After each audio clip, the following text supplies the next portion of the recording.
খুব চমৎকার একটা প্রশ্ন। পাপ তো সবারই আছে, তো পাপ থাকার পরেও সোজা জান্নাতে চলে যাওয়ার উপায় কি? এটার উপায় হলো অটো পাস। এই যে করোনা ভাইরাসের কারণে স্কুলে ছেলেদেরকে মেয়েদেরকে আমাদের শিক্ষার্থীদেরকে অটো পাস করে দেওয়া হয়েছে না?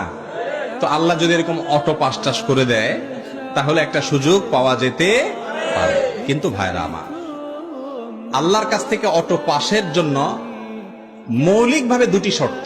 এক, শিরক মুক্ত ঈমান থাকতে হবে। যদি ঈমানের মধ্যে শিরক থাকে তাহলে সেক্ষেত্রে কোনো অবস্থাতে অটো পাসের কোনো সুযোগ নাই।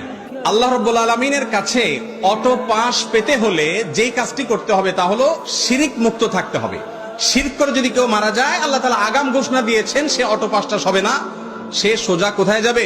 জাহান্নামে যাবে। ইন্নাল্লাহা লা ইয়াগফিরু আন ইউশরাকা বিহি, আল্লাহর সঙ্গে শিরক করে মারা গেলে, তওবা ছাড়া মারা গেলে তাকে আল্লাহ তাআলা মাফ করবেন না।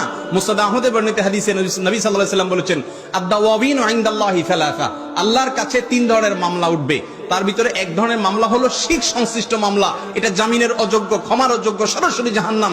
এজন্য শিরক থেকে বেঁচে থাকার জন্য চেষ্টা করতে হবে। এক। দ্বিতীয় হলো বান্দার হক নষ্ট করা যাবে না। ওই যে আজকে 4টা পয়েন্ট বলেছি, 2টা পয়েন্ট এর মধ্যে চলে আসছে। দেখেন, বান্দার হক নষ্ট করা যাবে না।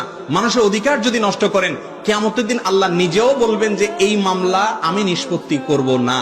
যার অধিকার নষ্ট করেছো তার কাছে এই মামলার ইখতিয়ার, তিনি চাইলে মাফ করবেন। আর কিয়ামতে কেউ কাউকে মাফ করবে না।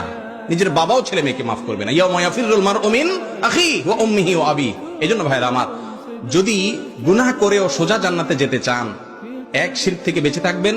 2, মানুষের হক নষ্ট করবেন না। আর 3, সর্বক্ষণ তওবাকে নবায়ন করবেন। কিছুক্ষণ পর পর বা প্রতিদিনই আল্লাহর কাছে লজ্জিত হয়ে মাপ চাইবেন এবং চেষ্টা করবেন গুনাহ ছাড়ার।